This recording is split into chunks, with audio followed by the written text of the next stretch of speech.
El Anaquel es un podcast sobre literatura, libros y rock. ¡Comenzamos!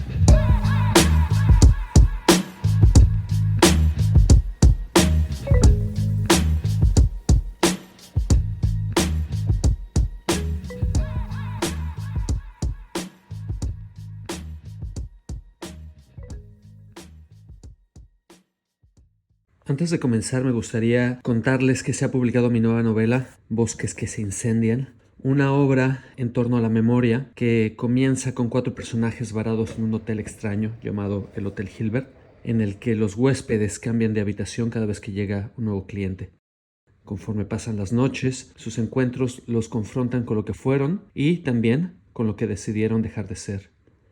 Este libro es un relato sobre la violencia de la memoria y los mecanismos de supervivencia en torno al olvido. Una obra onírica de pasajes inquietantes donde el absurdo y el misterio van de la mano. Hola a todos, bienvenidos a El Anaquel, podcast literario, y en esta ocasión vamos a hablar de librerías y bibliotecas. Valdría la pena empezar este episodio con la diferencia entre una librería y una biblioteca, un poco para empezar en la misma página. La librería creo que se define por un tema comercial, es un lugar público en el que una persona puede llegar a encontrar y comprar un libro, mientras que una biblioteca se define, sobre todo en el ámbito privado, como un lugar en el que uno pues guarda sus libros, ¿no? Las bibliotecas que tenemos en casa, aunque también hay bibliotecas universitarias o del Estado que, bueno, aunque son públicas, forman parte de una colección que es en este caso del Estado o de una persona como tal. Entonces empezaremos hablando de las librerías, y en esta ocasión me acompaña Ainhoa Morán, escritora y amiga ecuatoriana que ahora vive en Barcelona. Ainhoa, ¿cómo estás? Hola Roberto, ¿bien? Aquí, emocionada por el tema, a ver qué podemos hablar y en qué podemos profundizar. Claro, pues de entrada es interesante pensar cuando hablamos de librerías, en cuáles son nuestras favoritas. Tú vienes de Ecuador, vives ahora en Barcelona.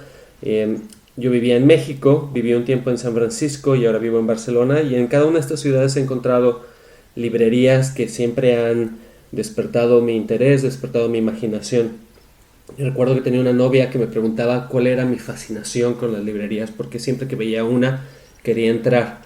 Y lo que le respondí en aquel entonces tenía que ver con esta idea del descubrimiento, de pensar que una vez que entras a una librería hay algo ahí esperándote, y encontrarlo, descubrirlo, es parte de ese proceso y de esa magia. Entonces me gustaría, Ainhoa, que empezáramos tal vez a partir de cuáles son tus librerías favoritas, qué librerías has visitado y qué es lo que te seduce de esos lugares. Bueno, como me dijiste, vengo de Ecuador y la verdad es que, como te contaba cuando conversábamos antes, no hay muchas librerías allá, ¿ya? Entonces es casi como más una aventura, porque tienes que meterte realmente a buscar librerías por las calles chiquitas, no hay muchas conocidas. En el camino de mi aventura me encontré con Rayuela en Quito, que es una librería, se nota que no es una cadena. Entonces lo que me gustó fue que, como tú dices, ¿no? Entré a la librería y era como un desorden en un orden, ¿ya? En orden que ellos tenían, pero que era como un mar de libros, ¿ya? Y eso fue lo que me gustó de esa librería de mi país, que se llama Rayuela. Pero de ahí, mi librería favorita hasta ahora es el Ateneo de Buenos Aires. O sea, me volví loca en esa librería, o sea, me quería morir, me quería llevar todo, me fascinaba. Algo que me fascinó mucho de esa librería era que la sección de escritores de ahí, de argentinos, era muy barata y me gustan muchos escritores argentinos. Entonces me volví loca, me llevé todo, me quería ver todo y fue una locura, ya. Para los que nos escuchan, el Ateneo es una cadena de librerías en Argentina, pero tienen una en particular que está ubicada en un teatro. Uh-huh. Y me imagino que esta es la que nos estás hablando, ¿no? Sí, esa. Ajá, porque fui a las chiquitas también que están por los callejones, o sea, por las otras calles. Pero cuando llegué a esa, es como que no sabes qué hacer ya. Por lo menos si te gustan las librerías y si te gusta ver libros, aunque cuando entras y te choca todo este mundo de libros y dices, Dios mío, ¿qué estoy haciendo? Te desesperas porque quieres ver qué coger, es como te fascinas, ¿no? De golpe, al menos eso me pasó. Y bueno, y ahorita último estuve en París y fui a Shakespeare & Company, y aunque es una librería chiquita, porque al lado del Ateneo es chiquita, me gustó mucho la experiencia, ya. Es una experiencia totalmente diferente, cómo están organizados los libros, cómo te los vas encontrando, los elementos que hay. Yo creo que te hacen como un recorrido dentro de la librería, que es algo que no sentí en el Ateneo, pero que sí sentí en esta, ¿no? Como que tuviera pasadizos por los que tienes que pasar obligatoriamente, y hay cosas escritas en las paredes. Entonces me gustó mucho que es como una pequeña historia en una librería. Votre attention, s'il vous plaît.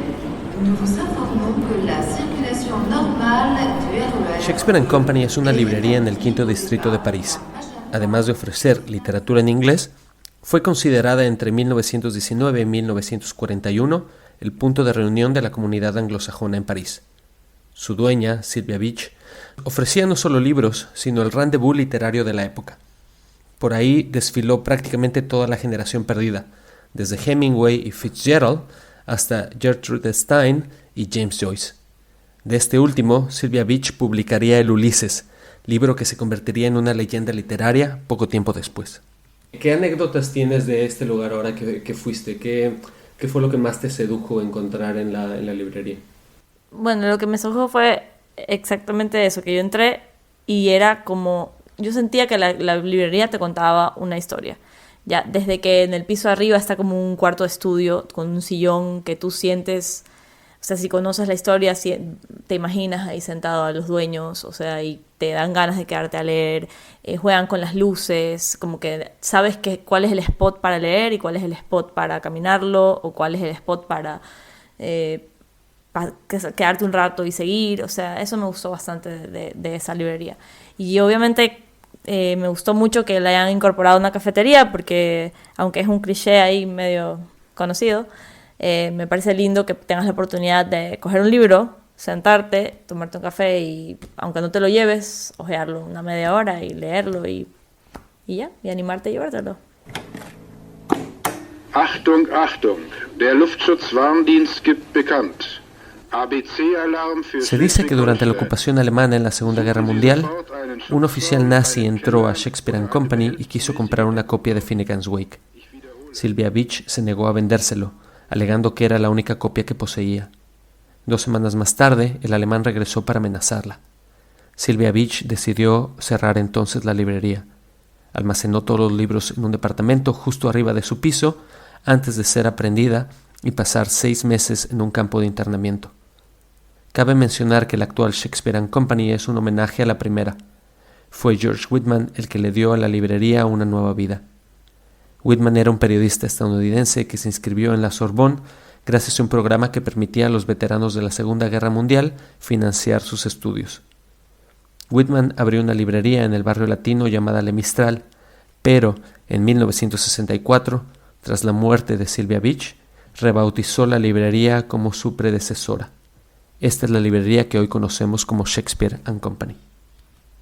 Empezaba la charla sobre las librerías como este lugar de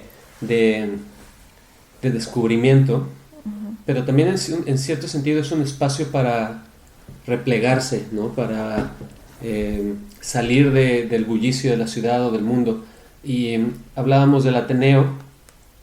Esto era un teatro en el pasado, entonces a mí me fascina también la manera en la que dispusieron los libros en lo que antes eran las butacas. Y justo en la parte del escenario hay un café ahora, ¿no? Que también brinda esta posibilidad de salir del mundo, tomar el libro que te interesa y un poco sumergirse en ese espacio. Sí, bueno, hablando ya de eso, del café y eso, me parece que Barcelona es una ciudad que lo logra mucho en ese concepto, porque, bueno, yo ni bien llegué, investigué, ¿no? Como que, ¿qué librería sí? Ya, y encontré esta que se llama La Central, que seguramente has ido, creo que sí, porque me lo pasaste en una lista.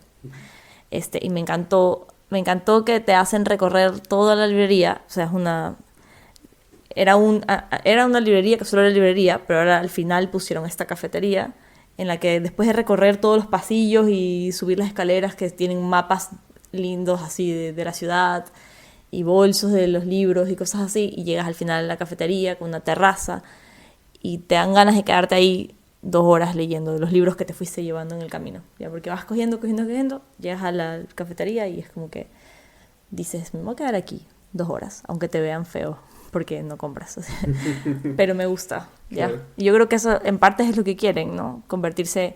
Tal vez se dieron cuenta que mucha gente iba a solo ver y se iban, y esta es la manera de lograr que se queden, consuman algo, y aunque no compren libros, es como que están ahí. Sí. Ahí, ahora que llegamos al tema de Barcelona, hay un escritor de aquí de Barcelona que se llama Jorge Carrión. Él tiene un libro que se llama Librerías, está publicado en Anagrama, y es interesante porque es una recopilación, es una especie de tratado y en cierto sentido una enciclopedia de las librerías alrededor del mundo. Y se ha convertido en un título de referencia porque no solamente hace una crónica de viaje por ciudades como San Francisco, París, Londres y demás, sino que también, vamos, ofrece un punto de vista único y bastante documentado sobre cómo son las librerías, cómo surgen, cuál es el propósito que cumplen y demás. Ahora que hemos estado hablando de Shakespeare & Company, creo que valdría la pena retomar algún fragmento de Jorge Carrión y su libro Librerías. Ay, no, porque no leemos una parte, la que te guste. A ver. En Shakespeare & Company se han alojado durante 60 años unas 100.000 personas a cambio de unas horas de trabajo en la librería y dedicarse a la escritura y a la lectura, porque el libro nuevo convive con el usado, y la presencia de sofás y de butacas invita al uso del edificio como si se tratara de una gran biblioteca. Bueno, creo que este fragmento resume muy bien lo que te comentaba, ¿no? Te invita mucho a quedarte y es casi como una pequeña historia dentro de una librería.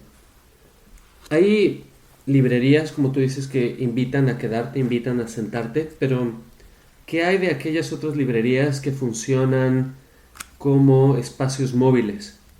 Pienso, por ejemplo, en una librería que vi en la ciudad de Buenos Aires que tenía la forma de un tanque. Era un carro que una persona empujaba y este tanque, donde a los costados, enfrente, en la parte trasera, estaban dispuestos los distintos libros, se llamaba Armas de Instrucción Masiva, si recuerdo bien. Entonces, lo interesante de esta librería era esta idea itinerante de llevar los libros a pues distintos lugares, ¿no?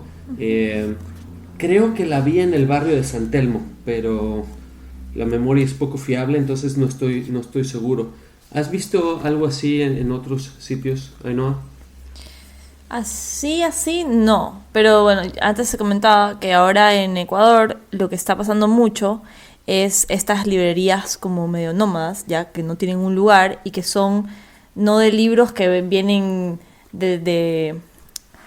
o sea, no tienen como un fin muy comercial, sino personas, digamos, como que yo tuviese muchos libros en mi casa que están ahí abandonados y me armo yo una librería.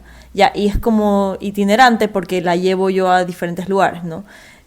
Por ejemplo, estas ferias que ahorita están de moda. Entonces, estas librerías van mucho como que a esas ferias y se instalan ahí o hacen,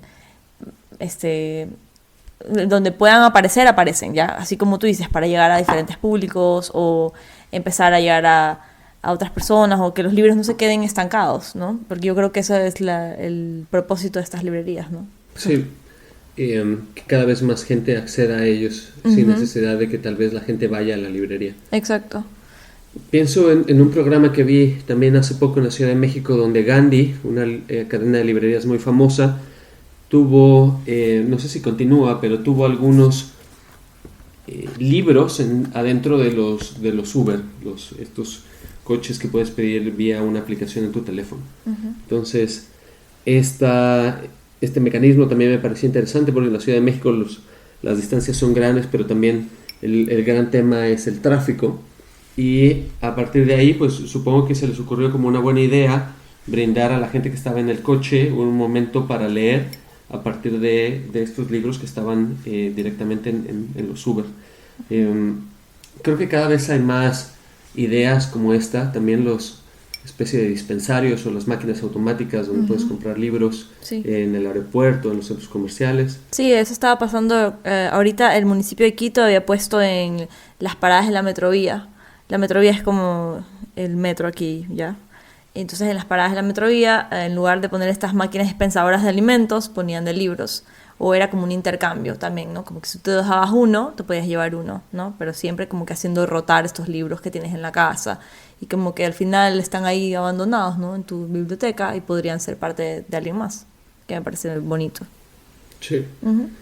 Antes de irnos a una pausa, me gustaría leer otro fragmento del libro de Carrión, que en cierto sentido resume un poco lo que hemos intentado hablar de estos distintos lugares que para nosotros nos parecen fascinantes, las distintas librerías con las que nos hemos encontrado. Dice así: cada librería condensa el mundo.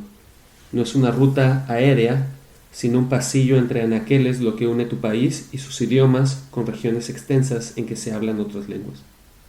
No es una frontera internacional, sino un paso, un simple paso, lo que debe atravesarse para cambiar de topografía y por tanto de toponimia y por tanto de tiempo.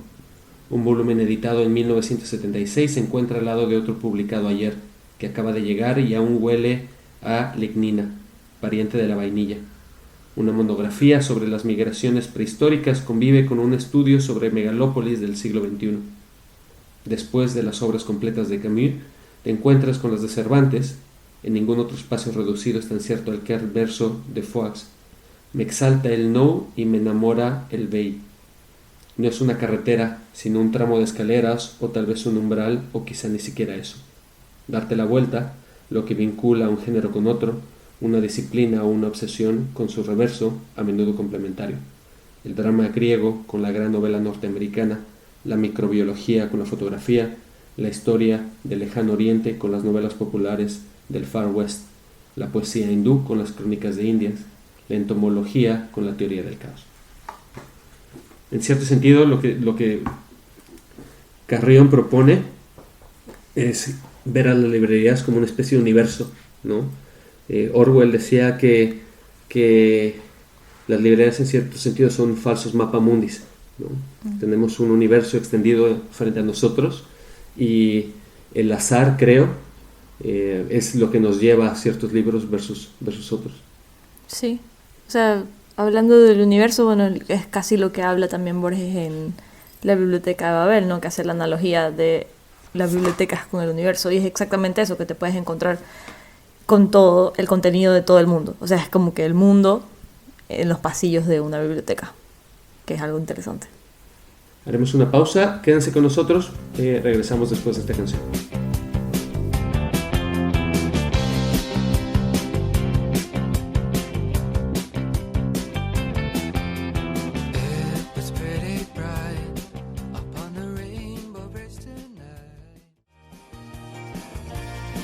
Acabamos de escuchar Belle y Sebastian, la canción Wrap Up in Books, que escogió Ainhoa. Ainhoa, ¿por qué escogiste esta canción? Bueno, me gusta muchísimo Belle y Sebastian. Me gusta mucho cómo narran historias chiquitas en sus canciones y como que... Así, siento que como cuando leo un cuento es lo mismo que escuchar una canción de Belle y Sebastian, entonces por eso.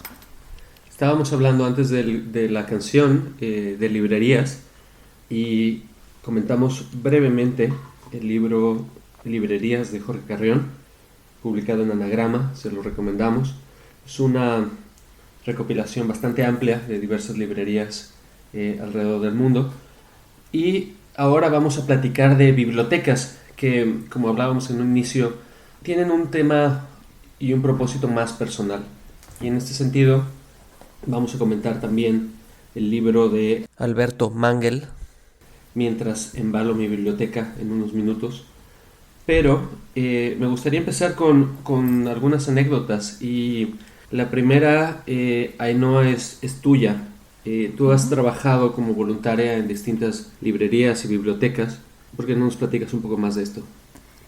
Bueno, mi primera experiencia de voluntaria fue en la universidad, cuando yo tenía que hacer horas beca. Entonces podías hacer como que diferentes trabajos y yo escogía estar en la biblioteca organizando los libros. Bueno, esa experiencia me gustó bastante porque aunque era una biblioteca no tan grande, ya te encontrabas libros de todo y fue como que mi primera experiencia tan cercana a poder jugar tanto con tantos libros, ¿no? Y, o sea, obviamente no tenía mucho tiempo para leerlos, pero me gustaba saber dónde estaban, poder yo hacer una organización como que para que la gente las pudiera encontrar más fácil. E incluso a escondidas me llevaba libros para leerlos en mi casa sin que supieran que los tenía. Bueno, esa fue mi primera experiencia en la universidad. Y ya ahora más grande, haciendo la maestría acá, me encontré con un espacio súper interesante que se llama Tu Librería, que está acá en Barcelona, en Gracia. Y es un lugar que está lleno de libros que son donaciones. Y esto, a pesar de que no es una biblioteca, es una librería, es muy interesante porque tengo la oportunidad de organizar todos estos libros, de meterme en este mundo de las donaciones y de llamar a la gente a que vengan a donar y a llevarse estos libros. ¿Ya? Y es bonito porque puedo interactuar con muchas personas de muchos países que llegan a la librería buscando libros en diferentes idiomas o diferentes cosas, porque hay libros desde cocina hasta novela negra, relatos breves, o sea, hay de todo, ¿ya? Y eso es lo que más me gusta, poder como que ver cuáles son los gustos de las diferentes personas, qué buscan. Incluso me gusta cuando van niños y me preguntan qué puedo leer, y me parece tan lindo que hayan niños que van y preguntan y que a pesar de que quieren un cómic o algo así, les puedes recomendar algo más y te pueden interesar por otro tipo de lectura. Entonces, eso, me gusta mucho esa experiencia por eso. Creo que has tocado dos temas muy interesantes. El primero es la organización de la librería. El segundo es el papel del librero o del bibliotecario en estos espacios. Hablemos primero de la organización de la librería. ¿Cómo organizar una librería? Por ejemplo, ¿cómo tienes tú organizados tus libros en casa? Bueno, yo los tengo por la procedencia del autor. Como que son países específicos. No tengo Sudamérica, sino tengo argentinos, ecuatorianos, así voy haciendo como para poder encontrarlos más fácilmente. Antes las tenía como que por gustos, ¿no? Como que mis favoritos, los que no había leído, pero ahorita ya los quise poner todos juntos como para darle la misma importancia a todos, ¿no? Y que si alguien entra pueda también como que encontrarlos más fácilmente, ya, porque era un caos antes. Entonces ahora los tengo así. ¿Y tú?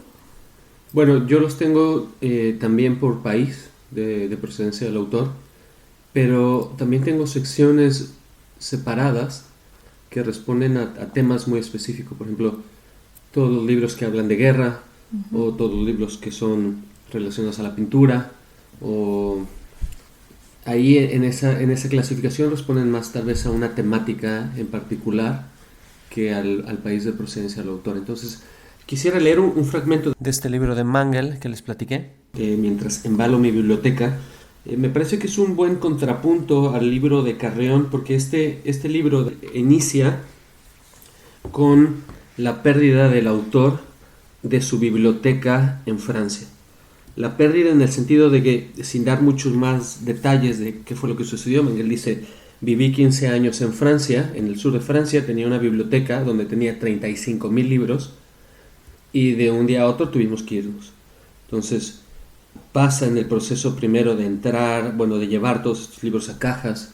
Amigos van a este sitio y le empiezan a ayudar para empacar todos estos libros, y finalmente el destino de esos libros al día de hoy es una especie de espacio de trastero, como le llaman aquí en España, para guardar todas estas cajas con los miles de libros que tienen.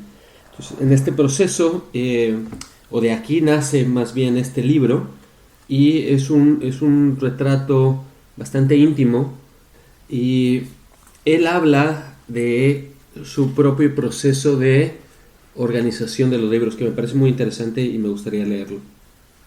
Dice: instalé mi biblioteca de acuerdo con mis propias necesidades y prejuicios.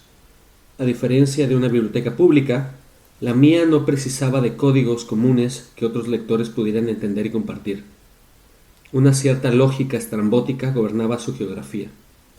Las secciones principales estaban determinadas por el idioma en que estaban escritos los libros, es decir, que, sin distinción de género, todos los libros escritos originalmente en español o francés, inglés o árabe, siendo este último un lenguaje que no hablo ni en el que leo, estaban juntos en los mismos estantes.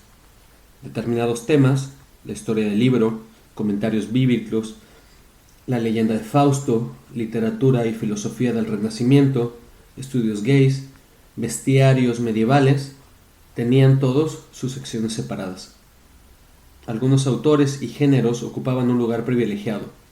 Yo coleccionaba miles de novelas de detectives, pero muy pocos relatos de espías, más Platón que Aristóteles, las obras completas de Zola y prácticamente nada de Maupassant, todo John Hawkes y Cynthia Ozick, pero casi nada de los autores de la lista de bestsellers del New York Times.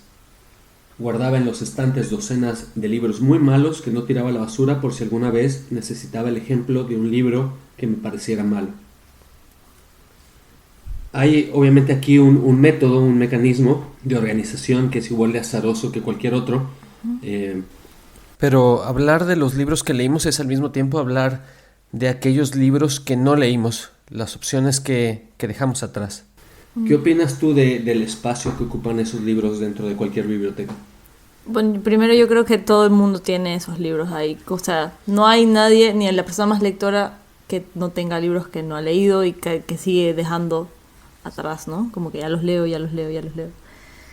Pero me parece que igual significan algo grande. O sea, es como que tienes la intención de leerlos o los tienes ahí porque algo significan para ti, pero los tienes ahí para siempre, no sé. O sea, yo tengo muchos que no he leído, por ejemplo, y que he escogido leer otros antes de esos y los tengo ahí e inclusive me los llevo a todos lados. Son los primeros que cojo cuando viajo, digamos, los voy a leer y después lo dejo ahí y lo regreso a la biblioteca. Pero siento que igual siempre tienes que tener, para alguna emergencia, un libro no leído en tu biblioteca. Claro. Imagínate si no tuvieras. Sí, en cierto sentido también es una especie de esperanza, ¿no? Una esperanza. Creer que los vamos a leer todos. Yo aquí en Barcelona tengo la mayor parte de los libros que no he leído, y son libros con los que me mudé de San Francisco a Barcelona, 200 kilos de libros con la esperanza de que los iba a leer. Lo que me di cuenta en el año que ha pasado en el que llevo aquí en Barcelona es que leí aproximadamente unos 50 libros, de los cuales probablemente compré más este año. Entonces no decrecí la lista de libros que quería leer, al contrario, se aumentó incluso un poco. Y bueno, esa esperanza no sé si se llega a completar. Yo creo que si eres una persona que normalmente se ve tentada por seguir cogiendo más libros, es algo que no, o sea, no vas a no vas a dejar de tener libros sin leer. Por ejemplo, a mí me pasa, adhiriendo esta anécdota a lo de tu librería, que ahora que estoy ahí, no hay manera de que no me vaya, o sea, cada día que voy, me voy con 2 libros en las manos, ya, y digo, ay, no, tienes que detenerte. Pero no puedo, ya, es porque si te los ponen enfrente, o sea, si me encuentro con una joya, como el otro día que me encontré con Ada o el Ardor, ya dije, me lo tengo que llevar. O sea, ya es como que no puedo no llevármelo. Y aunque lo tenga ahí en la biblioteca y no lo he leído todo, o sea, ese ya lo leí, otros, por ejemplo. Digo, era o dejarlo allá o traérmelo a mi casa, y prefiero tenerlo conmigo, no sé, verlo ahí y saber que lo puedo leer alguna vez, ¿ya? Claro, al alcance, a la mano. Ajá, exacto. Y tal vez el propósito de organizar una biblioteca precisamente es ese, ¿no? Poder encontrar las cosas con supuesta facilidad. Sí. Hay conocidos que organizan su biblioteca por orden alfabético, a veces por apellido del autor. Yo creo que es como se te haga fácil a ti. O sea, te cuento la anécdota de un amigo mío, que él es, o sea, de las personas que más libros leen que yo conozco, o sea, en serio, él lee bastantísimo, pero aún así nunca deja de tener libros que no ha leído. Entonces él, para organizarse, hace como cajas ya mensuales en las que él se propone que va a terminar esta caja cada mes, ¿no? Eso está un poco loco, pero le sirve y es un método. A pesar de que su biblioteca sigue intacta como lo organiza, saca ciertos libros y los pone en estas cajas. Ya, y es casi como que igual le incomoda un poco porque esos libros que deberían estar en su biblioteca los tiene en cajas. Los termina y los regresa, pero siempre tiene una nueva caja. Ya, entonces ese es como su método para nunca dejar de leer y siempre tener como que menos libros no leídos en la biblioteca. Entonces cada uno sabe cómo organizarse, ¿no? Sí, el libro de Mangel conversa con un ensayo de Walter Benjamin. Walter Benjamin en un momento de su vida se divorcia y se va a vivir solo. Y cuando deja la casa que comparte con su exmujer y llega a vivir a un nuevo lugar, pues se encuentra con que tiene que cargar con todos sus libros. Para los que se han mudado no solo de casa sino de país, se encuentran en esta empresa titánica. No solamente en el acto de empacar y desempacar, sino cargar esas cajas pesan demasiado. Entonces, Walter Benjamin aprovecha esta oportunidad para escribir un ensayo que se llama Desembalando mi biblioteca, en el que dice: ustedes deben haber oído hablar de personas enfermas por haber perdido sus libros y de otras que llegaron al crimen para conseguirlos. A este respecto, precisamente cualquier orden está al borde del abismo. La única ciencia exacta, ha dicho Anatole France, es la de conocer el año de publicación y el formato del libro. En efecto, el remedio al desorden de una biblioteca es el rigor de su catálogo. La existencia del coleccionista, así pues, oscila dialécticamente entre los polos del orden y del desorden. Creo que en toda biblioteca, en cierto sentido, hay esta intención de organizar, de estructurar una cierta lectura, o al menos el encuentro del lector con el libro en el momento en el que uno lo desee, de decir, bueno, voy a la letra A, o voy a Argentina, o voy a la sección de libros de arte. Pero también hay un desorden que en cierto sentido sucede tal vez en la vida de los que estamos cercanos a los libros. No sé qué opinas de esto. Sí, o sea, yo por lo menos me pasa a mí que yo siento que la organizo, pero como estoy constantemente yendo y viniendo a mi propia biblioteca, está siempre desorganizada, ¿no? Pero es mi orden, o sea, es como mi orden y mi desorden, ¿no? O sea, yo ahorita puedo decirte, dejé la mayoría de mis libros, casi todos, en Ecuador, pero me acuerdo cómo están los libros. ¿Ya? Y aunque yo le digo, mami, búscame el libro tal que lo necesito para la tesis, y si yo la mando sola, sin una guía, ella se pierde, ¿no? Pero yo me acuerdo, o sea, visualmente me acuerdo, a ver, no, yo puse este libro aquí porque aquí ponía los libros que no había leído, o los libros de ecuatorianos, o los libros que presté, o entonces aunque sabes que es un desorden, porque si alguien ajeno entra se va a perder, tú sabes lo que estás haciendo, ¿no? Y dónde están los libros que quieres y no quieres y bla, bla. Esto funciona con un universo limitado, ¿no? Esto funciona cuando hay un número manejable de libros. Ah, claro, también. Pero, ¿por qué no hablamos un poco de el gran lector y su cuento, La Biblioteca de Babel? El gran lector, nos referimos obviamente a Borges, que sueña con una biblioteca infinita. En esta biblioteca infinita, Borges propone el universo. Sus habitantes discuten sus posibles variaciones.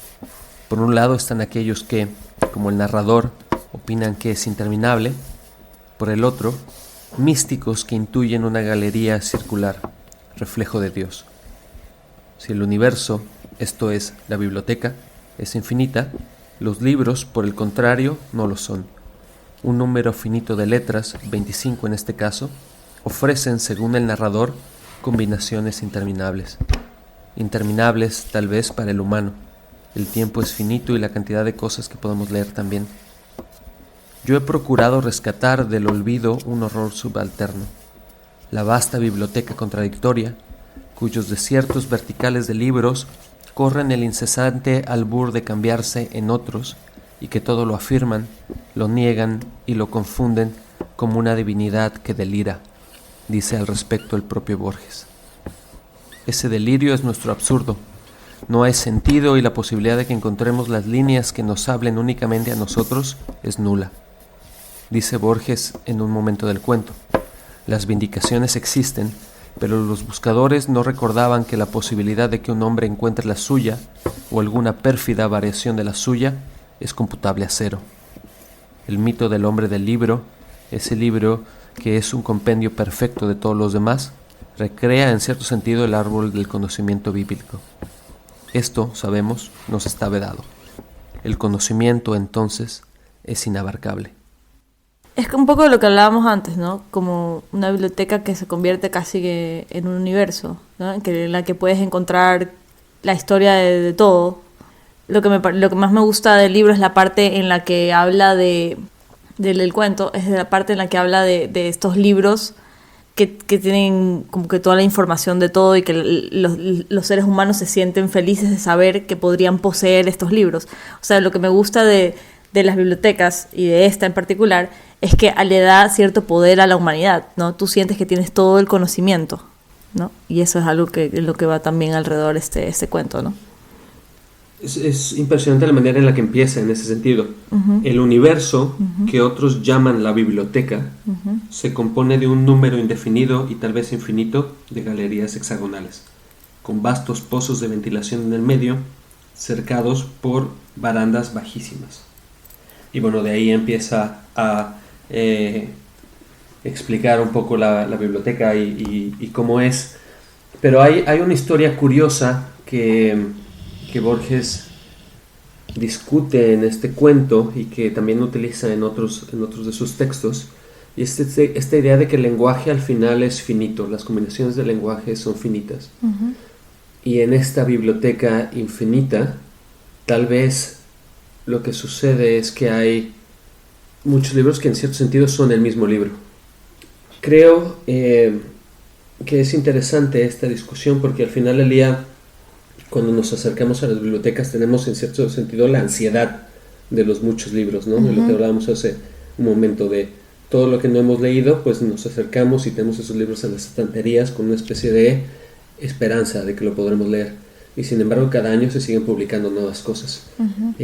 Al parecer, una posible interpretación de lo que estamos hablando sobre Borges es que, en ciertos sentidos, todos los libros son un mismo libro, ¿no? O todos los libros son capítulos de un libro más grande. Sería interesante pensar que en todo caso los libros que hemos leído, alguien en el futuro o en el pasado habrá leído los mismos que nosotros.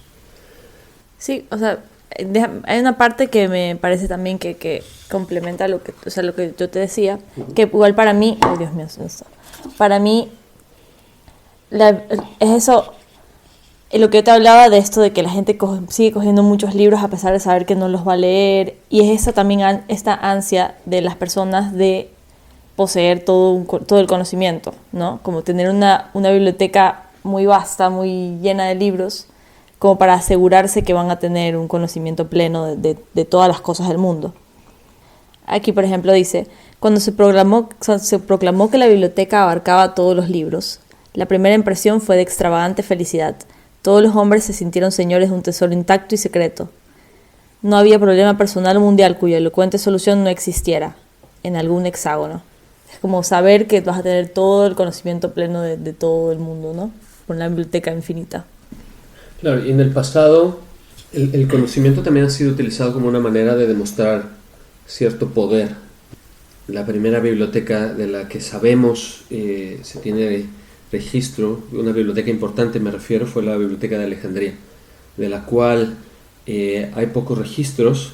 Por aquí Manguel de hecho hace una pequeña referencia a ello, y en lo que le encuentro me gustaría decir, bueno, primero el destino de esa biblioteca fue la destrucción, supuestamente por el fuego, aunque hay algunos historiadores que dudan de esta versión. Pero lo curioso de esta biblioteca número 1 es que todo lo que existía estaba escrito a mano. Cuando pensamos en las bibliotecas hay que pensar, yo creo, en 3 grandes momentos. El primero es la escritura, que como sabemos Sócrates advirtió al respecto de encontrar la escritura, porque lo que decía es que con ella, al depender de un registro escrito, lo que iba a suceder es que íbamos a perder la memoria. Esta extensión de la memoria que está en el papel al día de hoy o en los registros, en los dispositivos digitales, generan en cierto sentido una dependencia. Y sin ello pues nuestro cerebro está menos articulado para recordar. Y esto Sócrates lo menciona, y al final del día estaba esta biblioteca existiendo con miles de manuscritos. Se decía incluso que cuando llegaba un barco al puerto, inspeccionaban el barco para saber si tenían libros, los confiscaban, los llevaban a la Biblioteca de Alejandría, los copiaban y muchas veces incluso entregaban la copia en lugar del libro original. Entonces, al final todo esto se perdió. Y el segundo gran momento que creo que es importante es obviamente la imprenta, porque lo que permite esto es precisamente evitar el riesgo de perder el conocimiento que estaba en un libro escrito a mano y que era único, y a partir de ahí, bueno, vino la masificación de los libros, los grandes tirajes, con ello la educación y demás. Entonces, primero la escritura, después la imprenta. Creo que el tercer gran momento que estamos viviendo ahora es el internet, que en cierto sentido es una biblioteca similar a lo que Borges soñó, una biblioteca infinita, una especie de Aleph. Y bueno, lo que hemos generado en los últimos años, la cantidad de datos que se han generado en los últimos años, según recuerdo bien en una gráfica hace poco, era muchísimo más que toda la cantidad de información que el ser humano había creado antes del año 2000. Entonces, en 17 años, la cantidad de información que ahora existe es muchísimo más que todo lo que la humanidad generó hasta el año 2000. Lo que es impresionante, es brutal. Es que bestia. Eso estaba justo leyendo antes, que una escritora, creo que estadounidense, hizo un libro así que se llama Borges 2.0, y es como que una hipótesis de que Borges vio en el futuro al haber escrito justo la Biblioteca de Babel. Hay otro aspecto de la biblioteca que me interesaría discutir contigo, y es esta idea de que la biblioteca en cierto sentido es un espacio muy personal, es un espacio en cierto sentido autobiográfico. Algo que me llama la atención del libro de Jorge Carrión es que empieza con un epígrafe que dice: si alguien va a la búsqueda de ciencia, que la coja allí donde esté. Por mi parte, de nada hago menos profesión. Estos son mis fantasías, y con ellas no intento dar a conocer las cosas, sino a mí mismo. Este epígrafe con el que empieza el libro de librerías de Carrión es un epígrafe de Montaigne, de un libro que se llama De los libros, y Manguel también hace referencia a lo personal que resultan las bibliotecas. Dice: con frecuencia he sentido que mi biblioteca explicaba quién era yo, me otorgaba una personalidad cambiante que se transformaba constantemente con el correr del tiempo. Y, sin embargo, a pesar de esto, mi relación con las bibliotecas siempre ha sido extraña. Entonces hay en ambos una idea de que estas bibliotecas en cierto sentido hablan de uno mismo, ¿no? Podremos decir que uno es las cosas que nos sucedieron, que son nuestros recuerdos. Podremos decir que somos también nuestra cultura, pero otra parte muy importante también son nuestras lecturas, ¿no?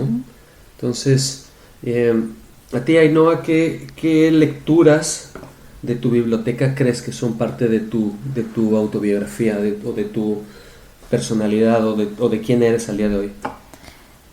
Bueno, conservo todavía los libros que mi papi me compraba cuando era pequeña. Son infantiles, la mayoría, todos El barco del vapor, porque era la que me compraba siempre.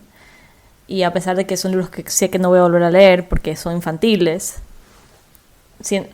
siento que me introdujeron en este mundo de la lectura, que es lo que me apasiona. Y esos son los que tengo ahí y que nunca voy a dejar, o sea, nunca los voy a sacar. Nunca van a dejar de tener su espacio.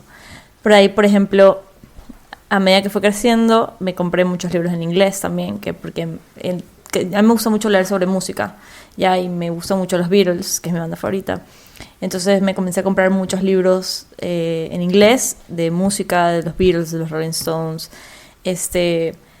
Siento, o sea, porque cuando yo leo en inglés siento que le pongo como que otro tono a mi manera de leerlo, ¿no? Y leo en voz alta, también me gusta mucho leer en inglés en voz alta. Por ahí, y de ahí tengo muchos libros de escritores ecuatorianos, ya que, como te comentaba, no es muy normal que en Ecuador la gente lea escritores ecuatorianos, pero me gusta tener una sección solo de esos escritores, porque quisiera yo algún día estar ahí, ¿ya? O sea, quisiera poder yo ser parte de una estantería donde está un libro mío, porque me parece que es importante también que le demos relevancia a los escritores de nuestro propio país, ¿ya? Y de hecho, el primer libro que me apasionó mucho cuando yo era muy joven es de un escritor ecuatoriano que se llama Don Ovidia, y es un libro que, a pesar de que ya está destruido, porque aparte lo compré cuando tenía 11 años, usado, y es súper viejo, y me compré uno nuevo ya, pero tengo el libro viejo ahí en el estante, como recordándome, ¿no?, dónde empezó toda esta aventura para mí como lectora, escritora. Macedonio Fernández decía que escribir es una venganza por haber leído mucho. Me parece que en nuestro caso tal vez aplique. Estamos a punto de terminar el programa, pero quisiera mencionar un par de cosas. No podremos pensar en las librerías ni en las bibliotecas sin la figura del lector, obviamente que es la persona que los hace posible. Hablamos de Borges brevemente como el lector perfecto y a la vez trágico, porque Borges amaba la lectura, amaba los libros y se queda ciego. Aunque dicen por ahí las anécdotas que su madre y después su viuda eran las que le leían los libros cuando se había quedado ciego. Entonces tenemos por un lado a Borges, tenemos a también otro personaje de la literatura, aunque inspirado en una persona real, en la novela de los detectives salvajes.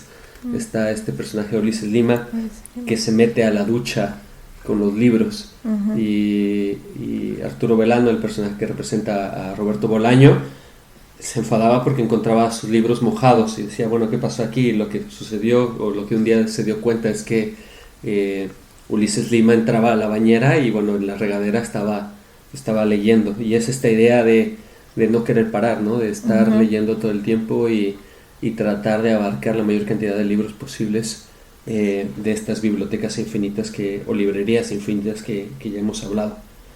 Para ti, Ainhoa, estos dos arquetipos de lector son los únicos. Deberíamos enfocarnos en ser un lector como Borges, un lector como el Ulises Lima de los detectives salvajes. Se lee por gusto, se lee como entretenimiento, se lee como necesidad.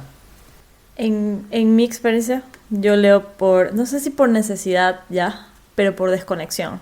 Ya, me encanta esta sensación de leer y estar en otro lado. Ya, yo creo que la gente tiene que leer para abrir la mente. O sea, yo creo que cuando lees puedes conocer, o sea, sobre muchísimas más cosas. O sea, se nota mucho cuando no has leído.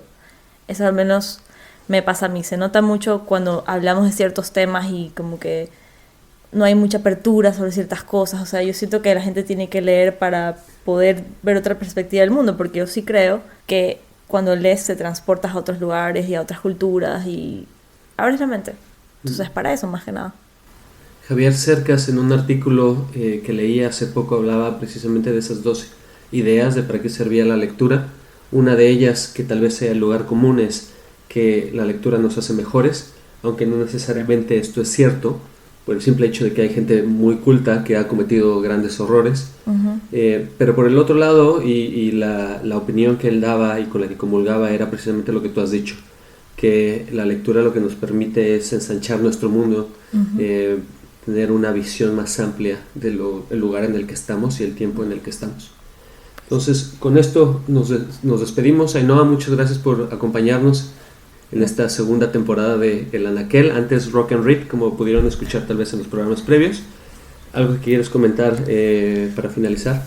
No, que gracias por invitarme. Igual me pareció súper divertido el tema, y que traten de visitar todas las librerías que les dijimos en el programa y que nos recomienden otras. Sí, o las librerías que estén en su ciudad. En la parte de comentarios del blog, el-medioanaquel.com, podrán comentar todo lo que quieran. Creo al final que hay que entender la biblioteca o la librería como esa suerte de espejo en el que hay que cruzar, como en esa novela de Lewis Carroll. El otro lado puede ser mágico, puede ser divertido, pero muchas veces también no siempre es reconfortante, y creo que la idea del lector es en cierto sentido como esta idea del explorador, de cruzar fronteras, llegar a otros lugares y tratar de entender esos otros sitios a los que llega. Entonces, con esto nos despedimos. Los dejamos con una canción con la que empezamos el programa, una canción que se llama Una extraña fruta, de un nombre muy curioso, Una extraña fruta para David, de una banda que se llama The Wave Pictures. Hasta luego y nos escuchamos pronto. I was a young man, starving